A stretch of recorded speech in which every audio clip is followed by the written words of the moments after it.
For Part 1, follow ADST. UN troops that were in the area had a mandate to secure the delivery of humanitarian supplies. However, these areas were surrounded by the Serbs and under constant attack. Under their mandate, the troops were supposed to maintain neutrality. The concern was that if arms were supplied to Bosnian Muslims, the Serbs would retaliate by attacking the UN troops who wouldn't have the means to protect themselves. On July 11th through the 13th, 1995, the world stood by as Serbian forces under the command of Ratko Mladic systematically rounded up Bosnian and Croat men and boys and executed them in a campaign of ethnic cleansing. Just as in Rwanda only a year earlier, around 8,000 men and boys were slaughtered and multitudes of women and girls were raped. Eyewitnesses confirmed afterwards that UN peacekeepers stood by and did nothing.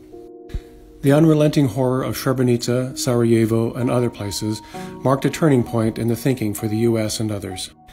U.S. Balkan negotiator Richard Holbrooke, who had long pushed for NATO airstrikes, was finally able to convince Secretary of State Warren Christopher to take a more active stance. Congress also reached the point of wanting to end the UN presence and come to the aid of the Bosnians by providing direct arms so that they could fight for themselves. This allowed NATO to intensify airstrikes, which ultimately forced the parties to peace negotiations at Dayton.